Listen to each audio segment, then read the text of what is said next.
Welcome in, everybody, to Fantasy Football University Week 1 start, sits, and also injury report. I'm Tom, Fantasy Football University. We're going live every Sunday. The both of us might be here, but most likely it'll be me. Basically, the way this is going to work is at the end of the show, I'll ask for anybody's start, sit questions. I know there's a bunch of people that are interested in knowing who to start this week. So let's get into it. Basically, what I want you guys to do is, if you have any questions for start sits, just make sure you give your score system when it comes down to it, so we can make the most logical decision when it comes down to your start sits. Like for example, if you're in a 6 point per touchdown league for quarterbacks, make sure you implement that in your question. Same thing with full point PPR, half point PPR, or if it's a standard no PPR league. So we can make the best decision for you, and you guys can win your league, win your week. Yep. Once again, Tom, Fantasy Football University. We are live week 1. So let's get started. Just a little bit of news, basically, before we get into the start sits. One of these big players that we've been talking about all offseason, Jameson Williams, he basically agreed to a 3-year extension. We said it all offseason. He's basically going to have a vital role in this offense. I really see him being, having a massive, massive year. So this could be a really, really big opportunity for him to strive in this offense even further, and get a full season out of him at 17 weeks. So let's, lock and load with him this week and feel comfortable with him basically being your lineups week in, week out. He is not, from my eyes, he's not a boom or bust person. Um, basically, going to the Browns, Quincy Judkins is basically, he's going to be out today, and this is not obviously a part of the start sits, but I'll cover it again. But he did sign his fully guaranteed contract with his rookie contract with the Browns. He is technically set to be in the lineup for week 2.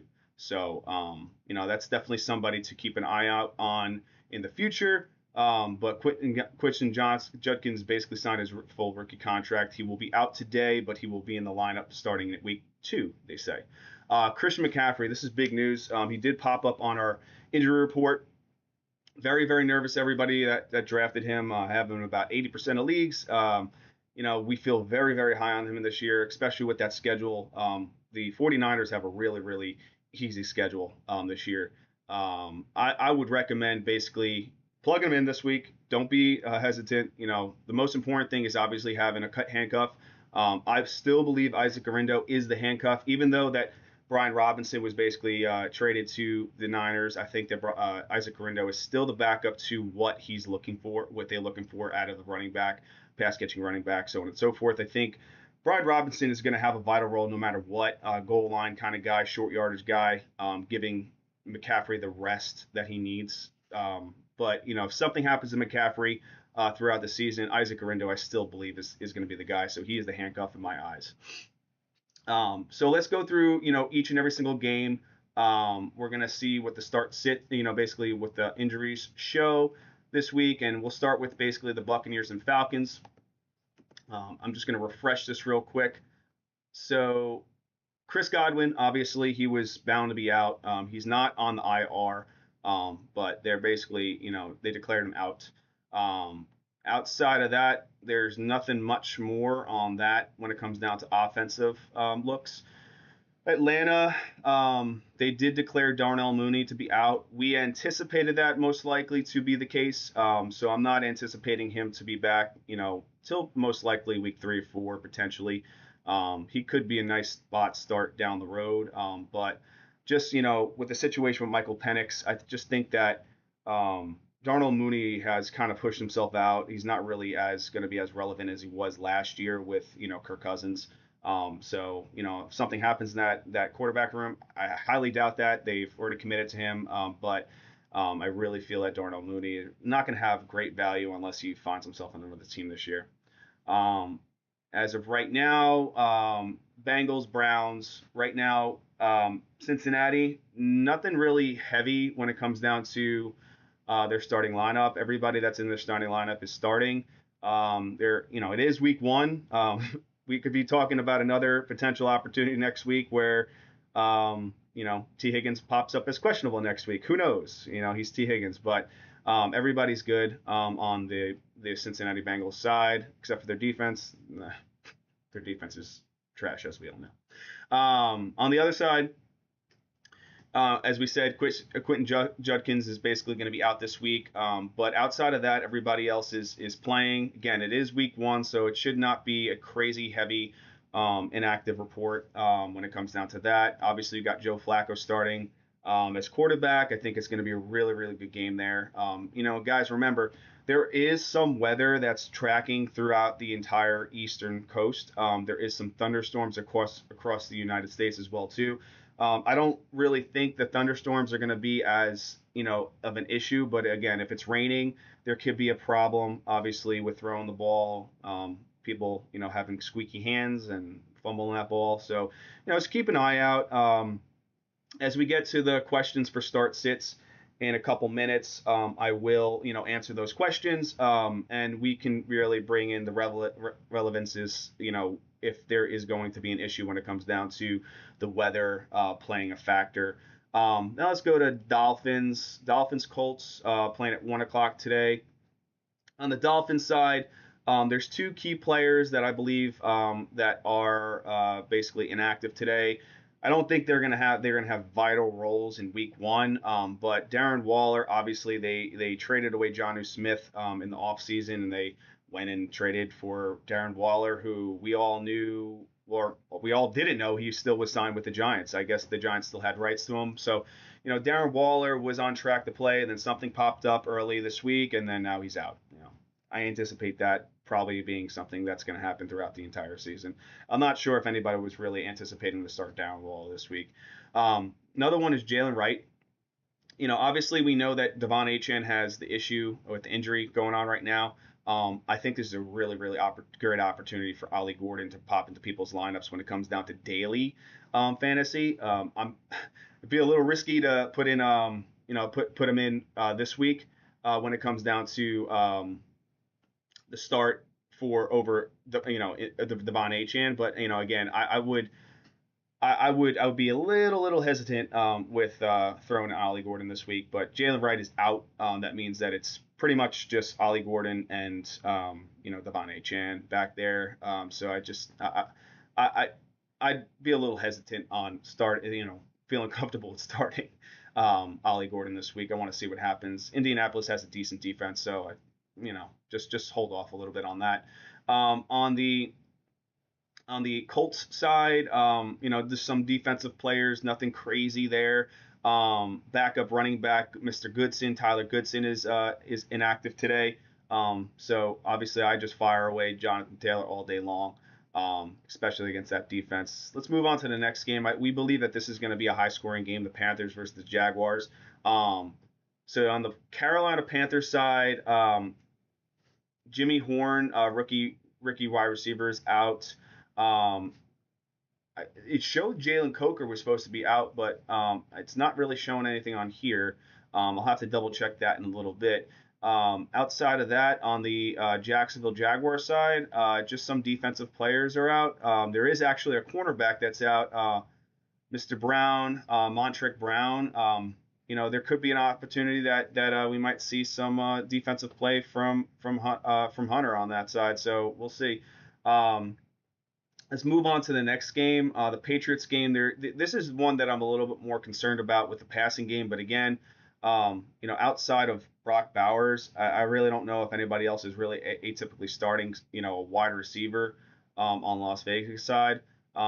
Same thing kind of goes with New England. I think you're really just anticipating the run game and a defensive, maybe a defensive game on the Patriots side. But for Las Vegas, Raheem Mostert is inactive today, so fire away. Obviously, Alshon Jeffery, that's your guy. You drafted him in that number one, number two, first round, second round spot. You're not really second guessing it. Unfortunately, he is going against a pretty solid defense with New England, but you have to play him. On New England side, Christian Gonzalez. This was something that popped up a couple days ago. Christian Gonzalez is actually inactive. He's not playing today.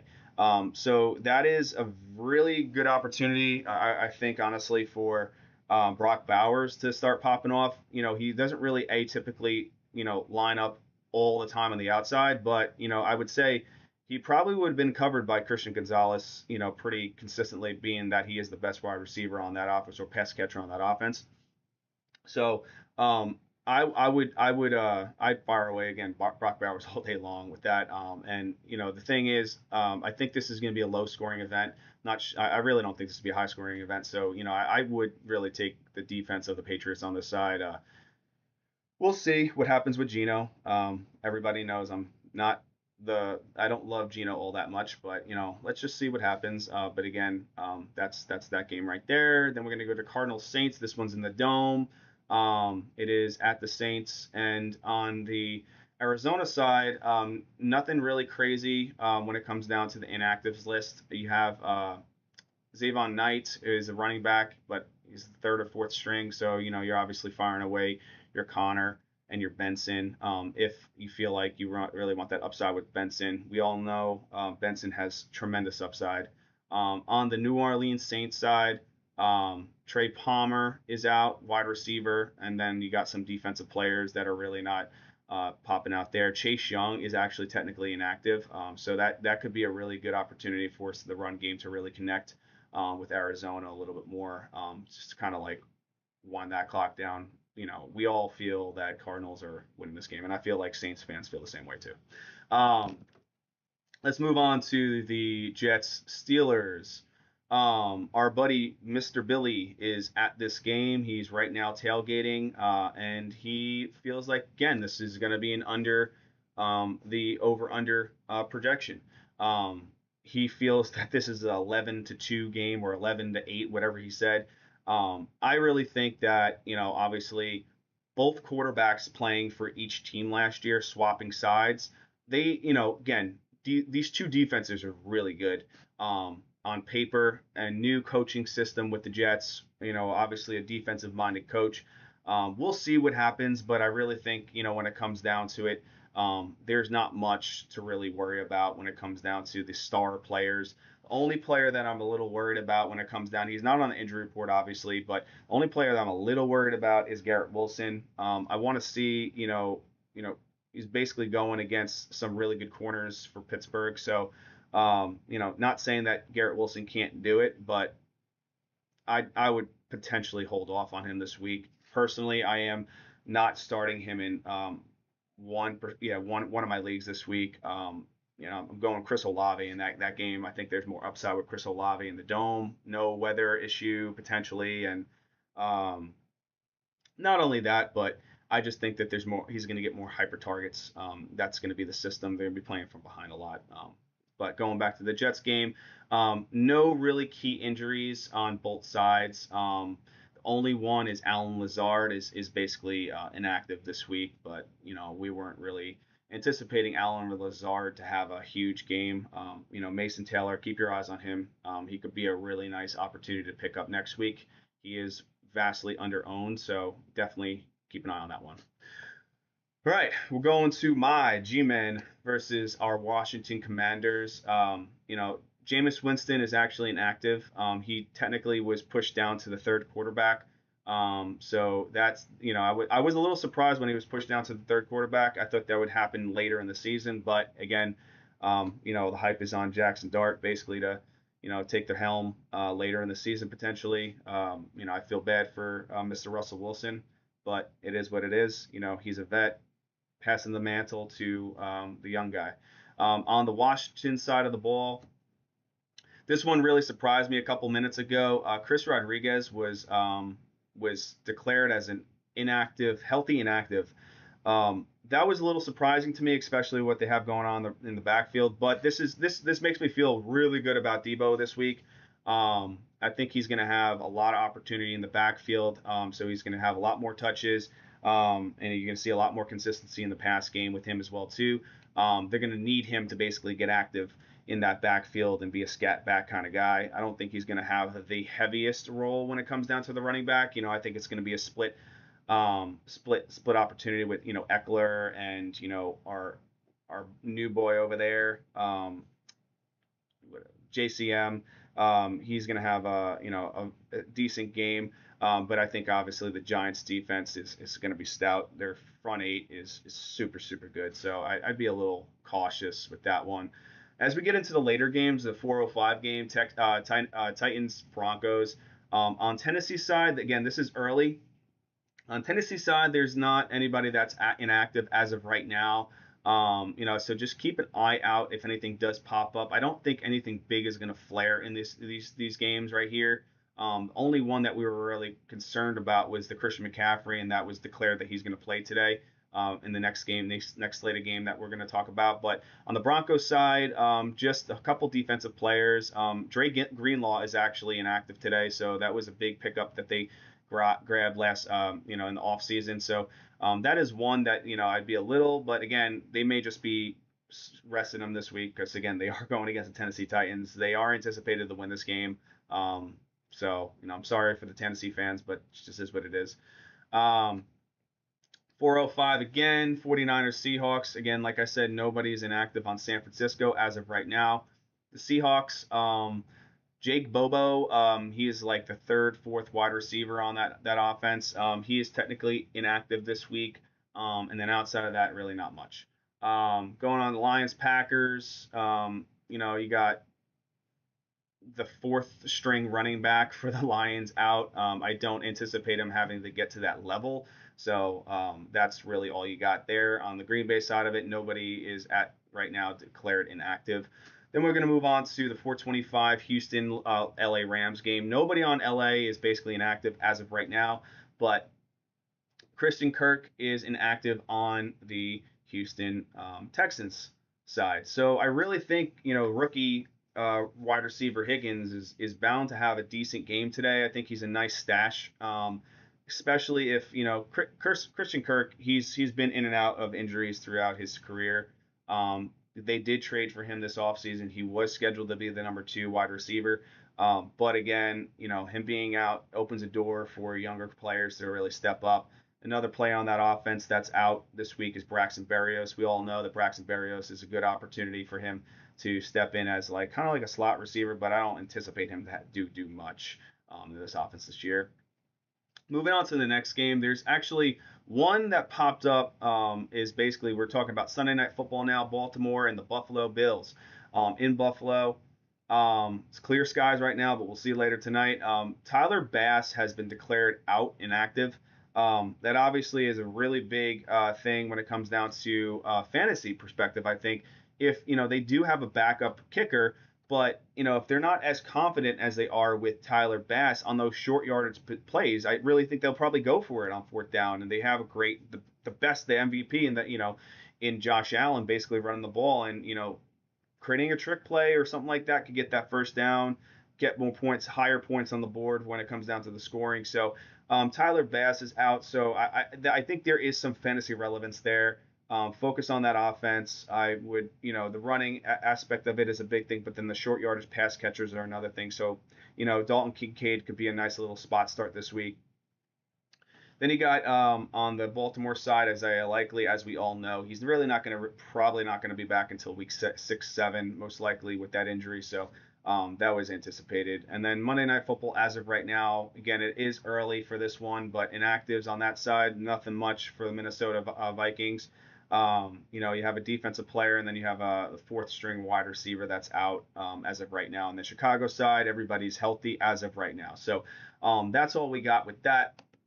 And I'm just going to refresh a little bit. And again, like I said, just make sure if those of you that are on the stream, if you have any start-sit questions, just drop them in.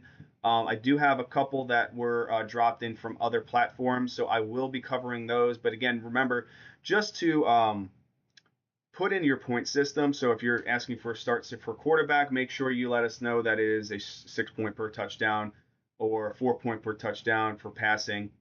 When it comes down to that, same thing goes with PPR, half point PPR. Just make sure you drop that in.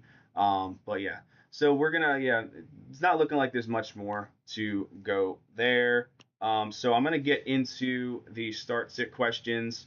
All right, and the first question that I got here on one of the chats is Emeka Ibuka or Ricky Pearsall, full point PPR. All right, so for this one, we've been very high on Emeka Ibuka all off season. Same thing with Ricky Pearsall. Um, it's an easy call for me this week. I think that Emeka Ibuka is the call to go, so plug him in over Ricky Pearsall. The one big thing with that though is I think Pearsall is going to have some opportunity in this game as well too, but I think the upside is higher on Emeka. Um, with Jennings basically being added back with those incentives, I think that Jennings is going to kind of cut into a little bit. But again, it's the quarterback that has to throw the ball to the player. So there is a possibility that, Pearsall being in, the practices in the offseason and all that stuff more consistently than, Jennings. We all know what Jennings can do. But I think obviously they drafted Ricky Pearsall to be a vital role of this offense. So, but again, this week I'd go Emeka Ibuka. Another question that I have here is okay, we're sticking with Emeka Ibuka or Jalen Waddle. This one again, I'd still go Emeka Ibuka based on the upside. I feel like he has their floors are pretty equal, but the upside is higher on Ibuka. So I would still go Ibuka there. I personally believe, and I think we as Fantasy Football University, we believe that Ibuka this week is a high end wide receiver too, that you're pretty much playing your flex play. So it's a great opportunity for you to bounce back if you had a really tough Thursday and Friday. Unfortunately, some of us did, but it's not where you start, it's where you finish. You have to make your rosters better through the week, and sometimes you just have the better players in your lineup through the weekend and close out of on Monday. So that's definitely somebody that I would continue to roll with. Okay, next question. Different players, good. Next question is Jameson Williams or Rome Odunze, half point PPR. All right, so again, as I said earlier today, Jameson Williams, I am 100% on. You can't really turn my mind on that one. Jameson Williams all day over Rome Odunze. I mean, Rome is going to have some targets, but I think Jameson Williams is going to have the greatest upside out of both of them. I think obviously the Lions Packers is going to be a higher scoring game. They're going to have to pass the ball. They're going to have to do different things. And obviously, as we know, Jameson Williams is going to catch an 80-yard touchdown. I mean, he does it every 3 games pretty much, and this is the first game of the season, so let's anticipate some big plays happening. I do like Rome Odunze. I think I want to see more of the system with Ben Johnson putting together in the actual game situation. So, but I see better, bigger plays from Jameson Williams week 1. Okay, let's get on to the next one. All right, this is a good one. Jerome Ford or Austin Eckler, full point PPR. Okay, so I know my counterpart would probably go Austin Eckler, but me personally, I go Jerome Ford. The reason behind that is I believe Jerome Ford is going to be obviously in a higher scoring event, which means he has more opportunity to score points. Even if he doesn't score a touchdown, he's going to get targets. He's going to get carries. He is splitting the carries with Sampson, but the biggest thing is going with the guy that has done it.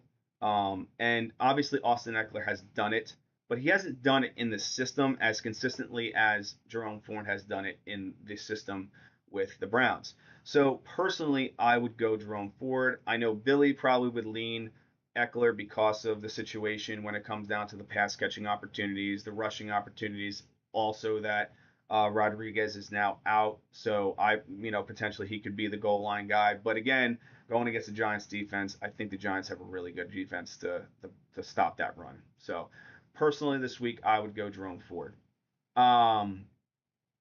Next one that I got here is involving Cooper Kupp and Calvin Ridley, half point PPR. Okay, so this one is semi tough. Because and the only reason why I feel like it's semi-tough is because Calvin Ridley is going against the Denver Broncos secondary. That's my only reason.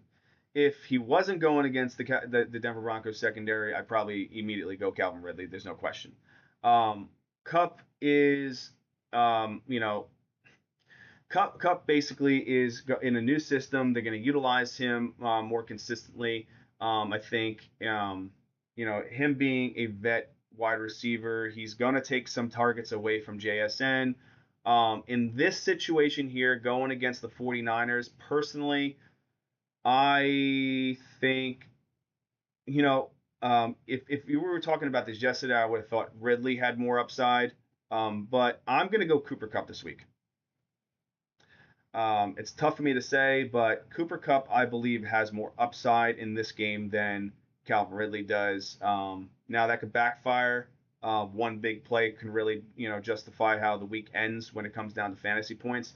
But I'll go Cooper Cup with a little bit more consistency in pass catching this week. We'll see how Sam Darnold is. I'll feel a little bit better starting Cooper Cup this week in a half-point PPR. I got a running back question. Here we go.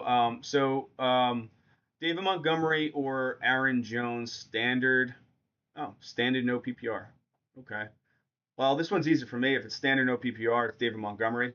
If it was half point PPR or full point PPR, I'm probably lean Aaron Jones. But because it is a standard league or no PPR league, basically David Montgomery is a start for me. He'll probably see the end zone most likely over Aaron Jones. So yeah, I'll go David Montgomery there. I got time for one more question, and this one is looks like, let me see if we on the other chats if we have anything else popping up.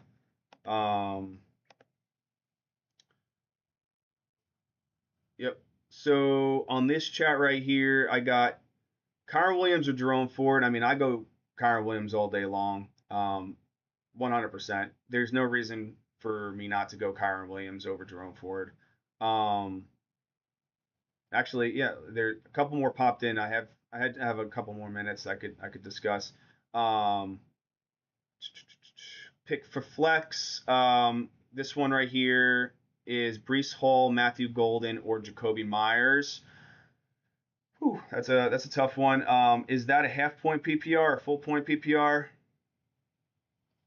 I'll let you answer that. And I'll move on to another one, and I'll come back to it after if you can answer that question, Mr. X, right there. Trading away players, Bucky for Higgins and Ibuka. Yeah, I'd do that. I would trade. I mean, personally, I would trade. If I had Bucky Irving, I would trade Bucky Irving and receive back. I'm assuming that's T. Higgins. Um, But if it's T. Higgins and Ibuka, 100%, I go that route. Um, so yeah, um, we haven't gotten an answer for that, so I'm gonna have to move on to the last question that I have as well.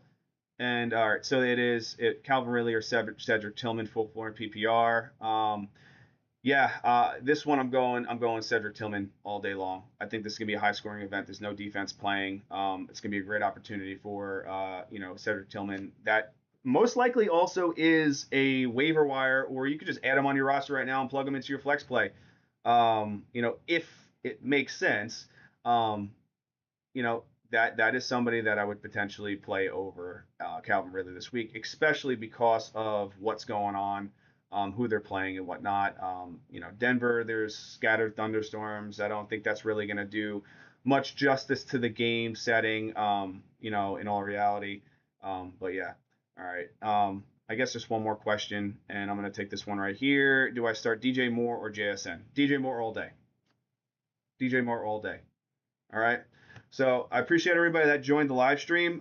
Once again, we will be doing this every Sunday between 12 and 12:05. We will start.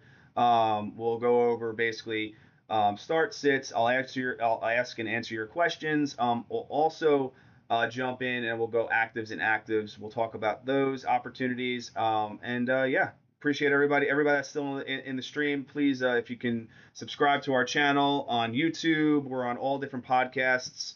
Where podcasts are being dropped. If you could just share, subscribe, we appreciate our growing community.